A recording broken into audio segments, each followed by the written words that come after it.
Bonjour mes amis. Un des gros problèmes du système dans lequel nous vivons, c'est que c'est un système qui cherche à nous embobiner en mélangeant des problématiques complètement différentes. Il y a beaucoup de gens qui font cela. C'est une des techniques du sophisme, c'est une des techniques de l'embrouille dans le débat, de mélanger deux problématiques qui sont totalement étrangères l'une à l'autre et vouloir les faire passer comme on a un seul bloc commun, de sorte que l'argumentaire qui est utilisé pour un des blocs sert à véhiculer l'autre bloc qui est en fait une sorte de passager clandestin dans l'histoire, qui n'a rien à faire dans cette logique-là. Je vous donne un exemple qui n'a rien à voir avec la vidéo de ce soir, mais je vous donne un exemple quand même. En Angleterre, il y a un problème d'excision. On parle de qui? On parle d'immigration africaine, de gens qui, lors de vacances en Afrique, vont exciser les fillettes, ou bien parfois même les excisent ici en Angleterre. Alors il y a des gens qui se sont battus pour essayer d'obtenir des statistiques par rapport à cela. Ils voulaient savoir où en est-on. Parce qu'une fois qu'on a les chiffres, on arrive à mesurer la problématique et on sait, est-ce que c'est juste un problème périphérique, anecdotique qu'on a juste aggravé pour rien, d'accord, qui concerne peut-être quelques cas isolés, ou bien est-ce que c'est un problème de masse et là il faut se réveiller et adopter les mesures nécessaires. Ok, donc les gens pendant des années ont lutté pour obtenir les chiffres. Les chiffres sont sortis le mois passé. Et alors qu'est-ce qu'ils ont fait les autorités? Qu'est-ce qu'elles ont fait? Ils ont donné les chiffres, mais en fait quand vous regardez les figures, les nombres, eh ben, chaque nombre va correspondre en même temps à un mélange d'excision et toute autre opération génitale, modification génitale faite volontairement par la personne. Par exemple, les piercings. D'accord. Donc, ils ont été tapés dans les statistiques de toutes les consultations gynécologiques où il y a une case où le gynécologue va cocher excision, piercing, tatouage, autre modification. Et ils ont mélangé tous ces chiffres en même temps. De sorte qu'en fait, ils ont mélangé des chiffres qui sont importants, ceux de l'excision, avec des chiffres qui n'ont rien à faire avec l'histoire. Et voilà. Et là, boum, tous les chiffres qui ont été communiqués n'ont strictement aucune valeur. C'est une technique d'embobinage. Par rapport aux Africains qui sont en train de se noyer en Méditerranée, il y a deux problématiques qui sont juxtaposées, qui sont apposées même l'une à l'autre, et qu'on cherche à vendre comme étant un problème unique. Je vous explique. Quelqu'un est en train de se noyer. Quelqu'un est en train de se noyer, humainement, tu es obligé de le sauver. C'est non négociable. Il peut exiger de toi que tu le sauves. S'il y a une personne qui se noie, tu sauves une personne. S'il y en a 12, tu sauves 12. S'il y en a 1000, tu sauves 12. Ça c'est une question, je pense, non négociable. Et vraiment, l'homme aujourd'hui, ce qu'il peut gagner dans tout. Vous savez, je joue le journal, je vois des gens en train de se faire massacrer, des images qui n'étaient même pas imaginables il y a 20 ans, aujourd'hui arrivent en première page de quotidiens nationaux. Je peux vous dire un truc. Aujourd'hui, la chose la plus précieuse que tu peux garder, c'est ton humanité. D'accord? Je vois des gens, et je peux comprendre des fois qu'ils utilisent des expressions ou des images un peu fortes en disant « laissez-les se noyer, je m'en fiche, tant mieux pour eux », des choses comme ça. J'ai entendu des expressions comme ça. Mais faites gaffe.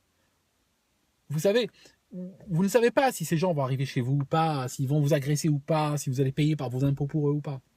Mais une chose qui est sûre, c'est que du moment que tu perds ton humanité, tu as payé déjà un prix extraordinaire, tu as payé un prix énorme à tout ce qui se passe. D'accord? Donc ça, c'est une première problématique. Je trouve un type en train de se noyer, je le sauve. Je ne pose pas de question qui il est. Même un gauchiste, même un vert, même peu importe, je le sauve. Maintenant, la deuxième problématique, c'est une fois que je te sauve, tu ne deviens pas à moi. D'accord? Le reste de ta vie ne m'appartient pas. Ça, c'est une deuxième problématique. Vous voyez comment on mélange deux problématiques qui n'ont rien à voir? D'accord, je t'ai sauvé de la mer. Oui, je t'ai sorti de l'eau. C'est un devoir humain. Oui, j'ai des valeurs. Peut-être que toi, tu n'as pas. Mais moi, j'ai un certain nombre de valeurs. Et c'est au nom de ces valeurs-là que je t'ai sauvé. Maintenant, à partir de là, je n'ai aucune obligation de te loger, de te nourrir, et en tout cas pas pour le restant de ta vie. D'accord, je te sors de l'eau, je te donne une bouteille d'eau parce que je suis gentil. Mais ça ne veut pas dire que pendant les 12 prochaines générations, je vais devoir te supporter, m'adapter à toi, etc. Ce n'est pas une rencontre qui va déboucher sur un mariage, qui va déboucher sur une vie commune. C'est juste, à un moment donné, quelqu'un est en train de se noyer, On le sort. Ça, c'est le premier point. C'est une première problématique.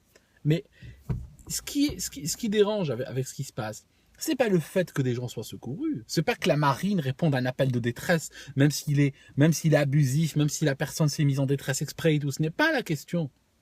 La question, c'est pourquoi, une fois que ces gens sont sauvés, pourquoi la société européenne, le contribuable européen, est censé s'en occuper jusqu'à la fin de leur vie.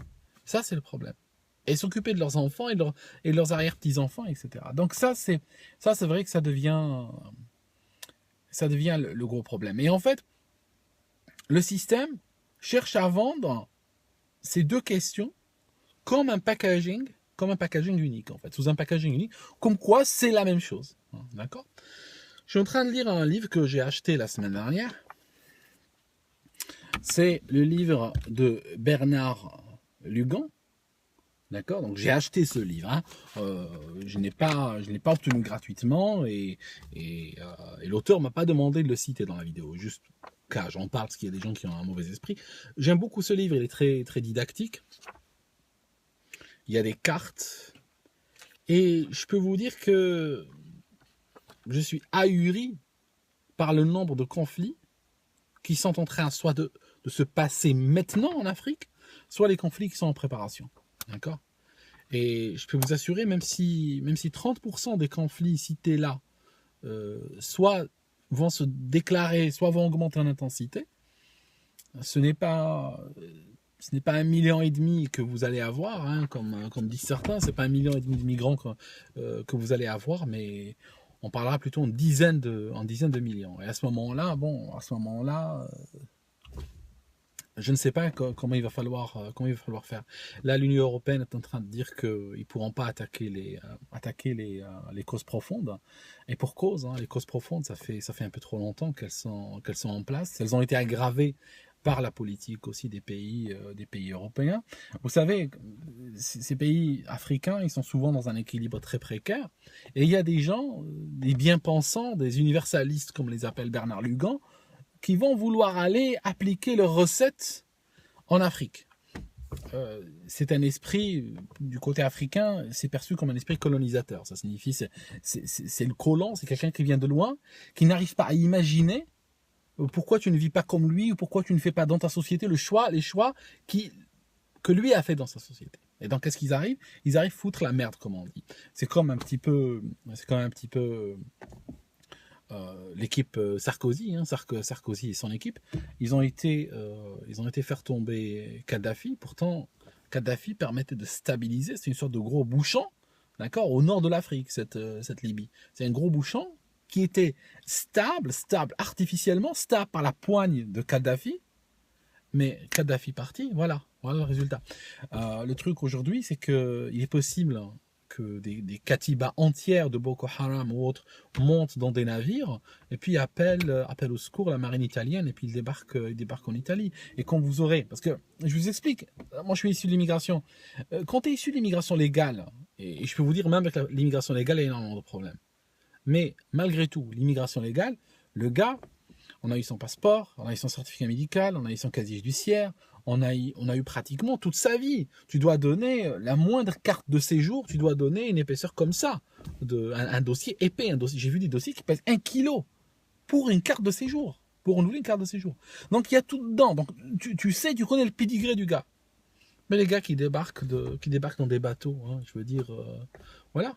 Ça peut être une katiba entière de Boko Haram qui posent leurs armes pour ne pas être trop visibles. Ils montent dans une barque, ils font le premier mile, après ils appellent la marine italienne pour faire le reste. Hein. Puis voilà, puis vous allez avoir 2000, 3000, 4000 terroristes en liberté en Europe. Quand vous voyez ce que Koulibaly et machin ont réussi à faire, parce que rappelez-vous, les terroristes à Paris, ils ont tué des gens à Paris, d'accord ? Il y a 2 groupes de terroristes, il y a les frères Kouachi et Koulibaly, ils ont tué des gens le jour 1, d'accord ? Et qu'est-ce qu'ils ont fait le soir ?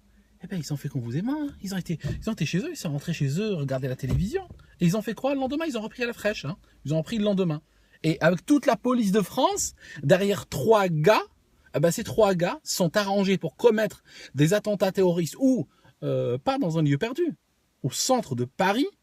Et puis après, ils ont été dormir chez eux comme n'importe quel employé, comme n'importe quel fonctionnaire ou ouvrier ou autre. Ils ont été dormir chez eux et le lendemain, ils ont repris la deuxième journée de terrorisme. D'accord? 3 personnes contre toute la police de France. Ok? Je ne sais pas ce que vous allez faire lorsque vous aurez 300 ou 3000. Hein. C'est pour ça que tout ça, je pense, est en train de déborder. Tout ça est en train de déborder vers une folie entière. Et je pense personnellement que oui, il faut secourir ces gens, mais faire un pont aérien, d'accord, avec des hélicoptères de l'armée, donc secourir ces gens, bien sûr, il faut le faire. Comme ça, on ne perd pas son humanité. Arriver au port, les acheminer immédiatement vers un aéroport, hein, ou derrière un parking, ou peu importe, hein, là où un hélicoptère peut atterrir, les prendre et aller les déposer de l'autre côté. Et ce qui va se passer, c'est que si c'est fait de manière systématique, je peux vous dire que ça va se tarir en très peu de temps. Parce que ce sont des gens qui réfléchissent, et s'ils voient que tu risques de te faire, tu payes très cher à des passeurs, tu risques de te faire, de te noyer, et une fois que tu arrives sur place, hein, dans le cas plus qu'improbable où tu arrives, on va te ramasser et te reposer sur la côte de Libye. Puis la Libye, elle a été sécurisée par Sarkozy, c'est un endroit sûr, hein, on peut remettre les gens là-bas, hein, d'accord. Puis on est gentil, on leur donne un pack d'eau. C'est ça le problème, c'est que il n'y a pas de... On connecte le fait de secourir les gens par la marine au fait que ces gens doivent appartenir à ceux qui les ont secourus, d'accord. Donc et en plus extrêmement dingue dans l'histoire, c'est que on a les gens qui partent, il faut pas les percevoir comme des personnes qui sont éprises de liberté, de démocratie, qui rêvent juste d'une vie. Non, c'est pas comme ça. Les gens, ils partent, ils arrivent sur des rivages chrétiens auxquels ils demandent l'asile au nom des droits de l'homme, alors qu'eux-mêmes, ils ont sélectionné les chrétiens dans leur barque et les ont jetés se noyer. Hein, d'accord? Aucun problème. Donc ces gens qui ont été capables de noyer des compagnons d'infortune qui étaient avec eux, des noirs comme eux, des misérables comme eux, je veux dire, il n'y a aucune barrière, il n'y a aucune autre barrière qui était dans cette barque, autre que le fait que les uns étaient musulmans, les autres chrétiens. Ils ont été capables de les jeter à la mer. D'accord. Je veux dire, il y a énormément de schémas mentaux qui sont en train de se casser ces derniers temps. Hein. C'est comme en Afrique du Sud, hein, où t'as un noir qui est en train de tuer un autre noir sur la base que l'autre noir est immigré. D'accord. L'Africain tue l'Africain en Afrique. D'accord. Donc il y a beaucoup de gens qui n'arrivent pas à avaler ces schémas-là. Et en fait, ce qui se passe, c'est que ces gens qui, lors de leur fuite, ils ont fui, soi-disant, les tueries, les massacres et tout. Alors que moi, je suis plus enclin à penser qu'ils faisaient partie du problème. Je suis plus enclin à penser que une fois qu'ils ont massacré tout le monde, une fois qu'ils ont tué tout le monde, une fois qu'ils ont pillé leurs victimes, ils payent leur passage vers l'Europe. Et c'est pour ça qu'ils n'ont aucun problème à tuer des gens, même sur la barque qui est en train de les emmener sur le rivage européen. Alors ces gens-là, une fois qu'ils arrivent en Europe, vous croyez qu'ils auront pitié de vous? Vous croyez qu'ils n'auront pas de problème à vous tuer à la machette, ou violer vos filles, ou vendre de la drogue à vos enfants? Vous croyez qu'ils ont le moindre problème de conscience avec ça? C'est ça. Donc c'est pour ça que je pense qu'il y a une folie qui est en train de s'emparer de l'Europe aujourd'hui. Et puis bon, une fois que vous aurez une fois que vous explose à la figure, franchement, ça servira plus à rien d'en parler, quoi. Enfin, voilà, je vous laisse mes amis, et puis j'espère qu'on ne perdra pas son humanité et puis sa raison aussi dans tout ça. Voilà, je vous laisse.